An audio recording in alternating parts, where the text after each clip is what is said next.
आजही देशाच्या अनेक भागामध्ये मुलीचा जो जन्म आहे तो आनंदाने साजरा केला जात नाही। त्याचे कारण म्हणजे आर्थिक अडचणी, शिक्षणाची जबाबदारी आणि लग्नाचा खर्च हा आहे। या समस्या सोडवण्यासाठी सरकारने बालिका समृद्धी योजना सुरू केलेली आहे। या योजनेचा उद्देश म्हणजे मुलीच्या जन्मांना प्रोत्साहन देणे, त्यांच्या शिक्षणाचा खर्च उचलणे आणि बालविवाहासारख्या वाईट प्रथांपासून त्यांचं संरक्षण करणे। तर चला मग जाणून घेऊया ही बालिका समृद्धी योजना काय आहे, तुमच्या मुलीला कशा प्रकारे याचा फायदा होत आहे। कारण सरकारने मुलींसाठी एवढ्या योजना काढून ठेवल्या आहेत की आपल्याला त्याच्या ज्या भरपूर योजना आहेत त्या आपल्याला माहिती नाही। त्याच्यामधून ही एक आहे बालिका समृद्धी योजना। ही मुलींसाठी खास योजना आहे। ज्यांना मुलगी नकोशी वाटते त्यांच्यासाठी ही योजना आहे। सरकार मुलीसाठी प्रोत्साहन देते, आर्थिक मदत देते, लग्नाचा खर्च देते, कुठे आपल्याला पैसे इन्व्हेस्ट करायचे आहेत तर हीच माहिती आपण आजच्या व्हिडिओमध्ये जाणून घेणार आहोत। तर मंडळी व्हिडिओ शेवटपर्यंत नक्की बघा। तर नमस्कार मंडळी, मी प्रवीण शंभरकर, तुम्ही पाहता खेड्यातील मुलगा।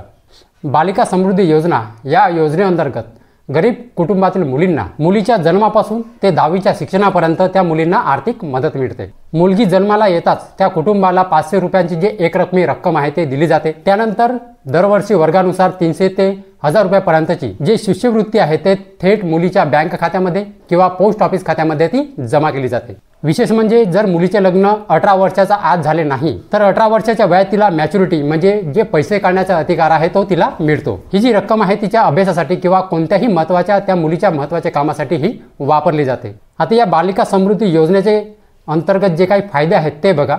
मुलीच्या जन्माच्या वेळी जे 500 रुपयाची जे एक रकमी रक्कम आहे ते थेट मुलीच्या बँक खात्यामध्ये जमा केली जाते।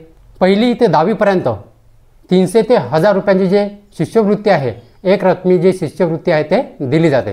ही जी रक्कम आहे थेट मुलीच्या बँक खात्यामध्ये, जर मुलीचं बँक खातं नसेल तर तिच्या पालकांच्या आईवडिलांच्या बँक खात्यामध्ये किंवा मुलीच्या पोस्ट ऑफिस खात्यामध्ये ती जमा केली जाते। जर मुलीचे लग्न 18 वर्षाचा आज झाले नसेल तर तिला 18 वर्ष कंप्लीट झाल्यावर तिला मॅच्युरिटी म्हणजे पैसे काढण्याचा अधिकार असतो। ते जे पैसे आहेत जे सरकारतर्फे जमा होतात ते पैसे काढण्याचा तिला अधिकार असतो। पुस्तके, गणवेश आणि इतर शैक्षणिक खर्च, मुलीला तिचे शिक्षण सुरू ठेवण्यामध्ये असलेल्या काही आवश्यक गोष्टी। आता या बालिका समृद्धी योजनेचे उद्दिष्ट काय आहेत ते बघा। पहिलं आहे मुलीच्या जन्माला प्रोत्साहन देणे, दुसरं आहे बालविवाह रोखणे, तिसरं आहे मुलींना शिक्षणाद्वारे स्वावलंबी बनवणे, चौथा आहे समाजामध्ये मुलींबद्दलची विचारसरणी आहे ती बदलवणे आहे। तर या आता बालिका समृद्धी योजनेमध्ये कोण अर्ज करू शकते ते बघा।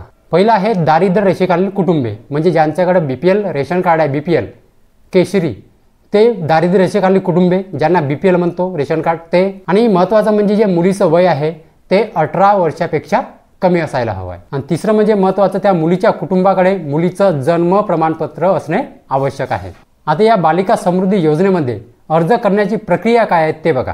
जवळची अंगणवाडी केंद्र, गट विकास कार्यालय किंवा महिला व बाल विकास विभाग या कार्यालयातून तुम्हाला अर्ज मिळून जाणार आहे। आणि त्याच्याबरोबर आपल्याला आवश्यक जे कागदपत्रे आहेत म्हणजे जे डॉक्युमेंट्स आहेत ते जोडायचे आहेत। त्याच्या डॉक्युमेंट्समध्ये जसं की मुलीचे जन्म प्रमाणपत्र, कुटुंबाचे BPLचे रेशन कार्ड, आधार कार्ड पालकांचे, मुलींचे, बँक खाते जर मुलीचं असेल तर ठीक, जर मुलीचं जर बँक खातं नसेल तर कुटुंबाचं तिच्या आईचं बँक खातं चालते, तर बँक खाते किंवा पोस्ट ऑफिसचे खाते, ठीक आहे। हे एवढे डॉक्युमेंट्स म्हणजे कोणकोणते, मुलीचं जन्म प्रमाणपत्र, आधार कार्ड, बँक खाते आणि जे आपल्याकडे रेशन कार्ड आहे BPLचं दारिद्र्य रेषेखाली म्हटलं जाते त्याला, BPLचं रेशन कार्ड, हे एवढे डॉक्युमेंट्स आवश्यक आहे। या बालिका समृद्धी योजनेमध्ये काही लक्षात ठेवण्यासारख्या गोष्टी आहेत।